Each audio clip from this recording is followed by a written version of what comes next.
छत्तीसगढ़ की कांग्रेस में एक बार फिर मंथन का दौर शुरू हो चुका है। पिछले दिनों 41 जिलाध्यक्षों की नियुक्ति की गई और शनिवार के दिन इन सभी जिलाध्यक्षों को रायपुर के राजीव भवन में तलब किया गया। एक दूसरे से परिचय हुआ और जिम्मेदारियां भी वहां पर दी गई। बैठक हुई जिसमें प्रदेश अध्यक्ष दीपक बैज के अलावा पूर्व मुख्यमंत्री भूपेश बघेल, नेता प्रतिपक्ष चरणदास महंत सहित तमाम बड़े नेता मौजूद थे। खास बात यह रही कि इस दौरान नवनियुक्त जिलाध्यक्षों को कुछ मैसेज दिया गया। खबर है वो ये कि SIR पर नजर रखने के लिए खासतौर पर जिलाध्यक्षों को हिदायत दी गई है। उसके अलावा एक रणनीति बनाई जा रही है कांग्रेस के द्वारा कि भारतीय जनता पार्टी की सरकार को वो कैसे घेरे, और घेरने के लिए जो ज्वलंत मुद्दे हैं उनकी बात करें हम तो सबसे महत्वपूर्ण मुद्दा तो बिजली बिल हाफ का है। जैसे कि कांग्रेस ने 2018 के चुनाव के बाद 400 यूनिट तक बिजली बिल हाफ कर दिया था, जिसका उपभोग प्रदेश की पूरी जनता ने किया। लेकिन 2023 में चुनाव के बाद जब भारतीय जनता पार्टी की सरकार बनी तो लगभग 6 से 7 महीना तक तो वो योजना चलती रही और उसके बाद अचानक भारतीय जनता पार्टी की सरकार ने उसको सिर्फ 100 यूनिट बिजली बिल हाफ की नई नीति बना दी थी, जिसका असर प्रदेश की जनता की जेब में पड़ रहा था। न सिर्फ कांग्रेसी आम जनता बल्कि भारतीय जनता पार्टी से जुड़े हुए लोगों की भी ये बात नागवार गुजर रही थी कि जब 400 यूनिट तक का बिजली बिल हाफ था तो उसको 100 यूनिट क्यों किया गया। बहरहाल 3 महीने के अंदर सरकार को अपना निर्णय बदलना पड़ा और इसी महीने सरकार ने 1 दिसंबर से उस 100 यूनिट को बढ़ाकर 200 यूनिट कर दिया है कि 200 यूनिट तक बिजली बिल हाफ लगेगा, उसके बाद पूरा बिल लगेगा।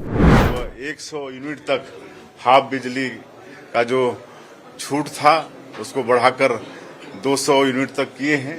अब 200 यूनिट तक जिनका कंजम्पशन है उनको हाफ बिजली योजना का लाभ मिलेगा, तो इससे 42 लाख कंज्यूमर को प्रदेश में फायदा होगा।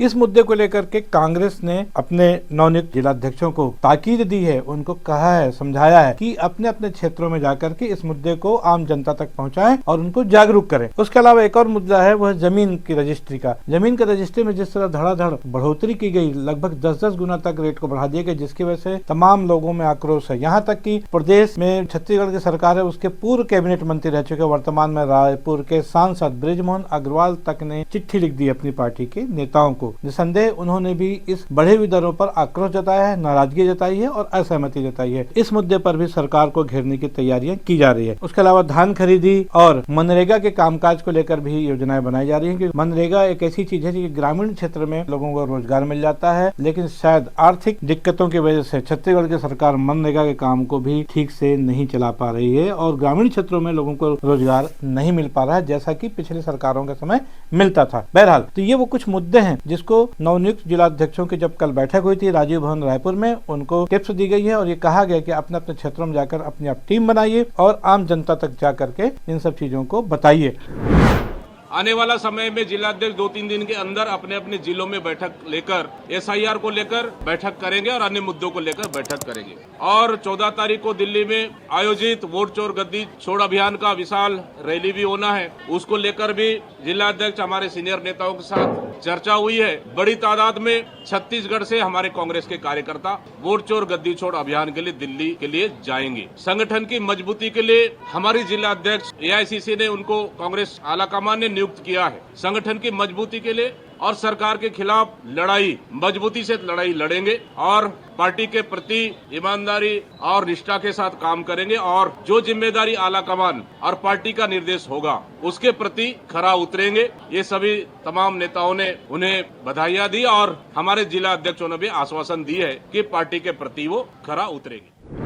आपको बता दें कि बहुत जल्द ऑल इंडिया कांग्रेस कमेटी एक ट्रेनिंग कैंप लगाने जा रही है छत्तीसगढ़ में। इसके पहले मध्य प्रदेश के पचमढ़ी में भी ट्रेनिंग कैंप लग चुका है। अभी नए जिलाध्यक्षों की नियुक्ति के साथ उनको ट्रेनिंग देने के लिए ऑल इंडिया लेवल के कांग्रेस लीडर आएंगे, जिसमें राहुल गांधी खुद शामिल होंगे। राहुल गांधी के अलावा कांग्रेस के राष्ट्रीय अध्यक्ष मल्लिकार्जुन खड़गे के भी आने की संभावना है। खबर यह है कि ऑल इंडिया कांग्रेस कमेटी जल्दी ही कोई तारीख तय करेगी जो कि 10 दिन की तारीख होगी और तारीख मिलने के बाद उन 10 दिनों में शिविर कहाँ लगाया जाए इसके लिए प्रदेश के बड़े नेता सभी मंथन करेंगे। उम्मीद ये की जा रही है कि बस्तर में किसी जगह इस 10 दिन के शिविर को लगाने की तैयारियां चल रही हैं। बहरहाल राहुल गांधी और कांग्रेस के अन्य बड़े नेता इस शिविर में आके किस तरह की ट्रेनिंग देते हैं कांग्रेस के नए जिलाध्यक्षों को या उनकी टीम को, ये तो समय बताएगा। लेकिन विधानसभा चुनाव अभी दूर है। विधानसभा चुनाव अब होना है 2028 में, फिलहाल चल रहा है 2025। लेकिन कांग्रेस के नए जिलाध्यक्षों की नियुक्ति के साथ ही कांग्रेस में एक नया आत्मविश्वास भरने की कवायद शुरू हो गई है और राहुल गांधी के नेतृत्व में ट्रेनिंग कैंप के माध्यम से कांग्रेस के नए जिलाध्यक्षों को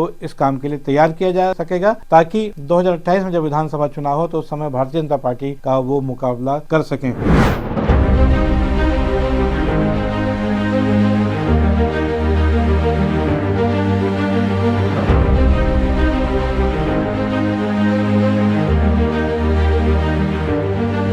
दुर्ग के राजीव भवन में शनिवार के दिन कांग्रेस के तीनों जिलाध्यक्ष जो नए बने हैं उनको शपथ दिलाई गई, उनको जिम्मेदारी सौंपी गई। दुर्ग के राजीव भवन में जो नेता मौजूद थे उसमें प्रदेश कांग्रेस कमेटी के अध्यक्ष दीपक बैज के अलावा पूर्व मुख्यमंत्री भूपेश बघेल, भिलाई नगर के विधायक देवेंद्र यादव, दुर्ग के पूर्व विधायक अरुण वोरा सहित तमाम प्रमुख नेता भी मौजूद थे। जहाँ तक जिलाध्यक्षों की बात करें तो हम राकेश ठाकुर को, जैसे कि मैंने कहा कि नए जिलाध्यक्ष के रूप में जिम्मेदारी सौंपी गई है दुर्ग जिला ग्रामीण क्षेत्र की, और शहर की जिम्मेदारी पूर्व महापौर धीरज बाकलीवाल को दी गई है। वो दुर्ग शहर जिला कांग्रेस कमेटी के अध्यक्ष बनाए गए हैं। उसके अलावा भिलाई शहर जिला कमेटी की जिम्मेदारी एक बार फिर मुकेश चंद्राकर के हाथों में सौंपी गई है और तीनों जिलाध्यक्षों को औपचारिक रूप से उनकी जिम्मेदारी दे दी गई। राजीव भवन में बैठ करके शपथ दिलाई गई। इस दौरान तमाम नेताओं ने कांग्रेस के लोगों को संबोधित किया। आइए सुनते हैं पूर्व मुख्यमंत्री भूपेश बघेल और वर्तमान कांग्रेस कमेटी के प्रदेश अध्यक्ष दीपक बैज ने क्या कुछ कहा। प्रदेश अध्यक्ष दीपक बैज जी हमारे तीनों नवनिर्वाचित अध्यक्षों को पदभार ग्रहण कराने आए और सभी हमारे जिले के वरिष्ठ लोग और कार्यकर्ता सब उपस्थित है। बहुत उत्साह है। 14 तारीख को जो वोट जोर गद्दी छोड़ के जो रैली है उसमें बड़ी संख्या में दुर्ग जिले से भी लोग जाएंगे। मुद्दे में सत्र बहुत छोटा है, 3 दिन का सत्र है ना। तो यहाँ किसानों के मुद्दे हैं, बिजली के मुद्दे हैं, ये जमीन के जो रजिस्ट्री फीस बढ़ा दिया, वो सारे मुद्दे हैं, कानून व्यवस्था का मुद्दा है। तो 3 दिन में इतने मुद्दे हैं कि हम लोग उठा नहीं पाएंगे इतना।